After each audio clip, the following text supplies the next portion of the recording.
Ahnef bin Kajsi ka lindur diku 20 vite para hijretit. Njihet me këtë emër, ndryshe emrin e vërtet e ka Dahak. E ka pranuar Islamin në kohën e pejgamberit alayhi salatu wassalam, por nuk ka pasur fatin që të takonte atë, prandaj dhe nuk e gëzon epitetin e të qenit sahabi.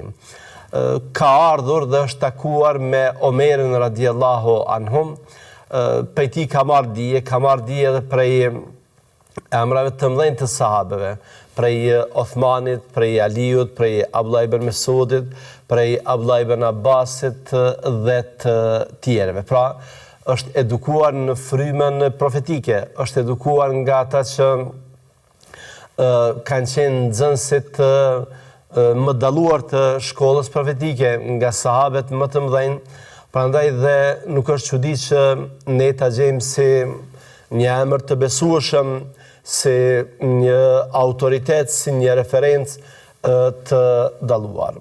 Prej tij kanë marrë dije emra të shumë.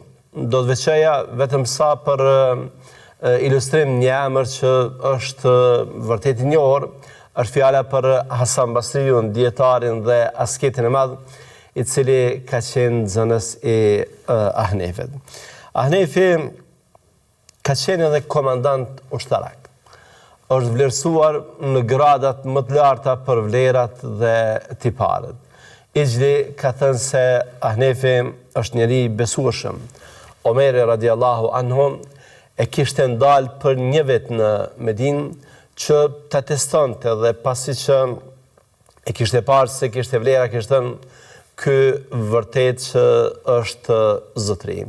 Ajo që e kishte bërë Omerin, Allah qoftë i kënaqur me të testonte këtë burr të madh, ka të bëjë me një fakt për të cilin dallonte Ahnefi. Ahnefi ishte shumë elokuent, pra ishte i rrjedhshëm në të folur, dhe kishte aftësi që të artikulonte mendimet dhe të shprehej në atë mënyrë që tjerët nuk mund ta bënin.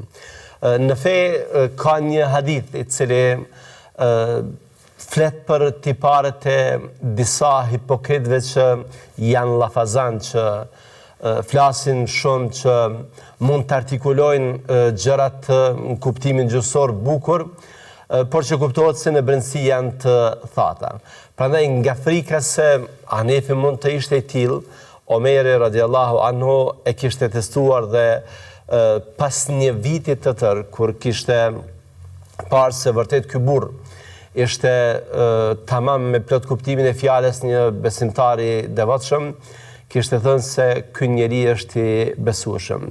Dhe nuk kishte mjaftuar me kaq, Omeri radiallahu anhu kishte porositur edhe vartësit e tij, Ebu Musain, Allah qoftë i kënaqur me të mësaktësisht, e kishte porositur që t'i kushtonte vëmendje të veçantë Ahnefit, ta afronte dhe ta konsultonte për shkak të dijes dhe vlerave që kishte.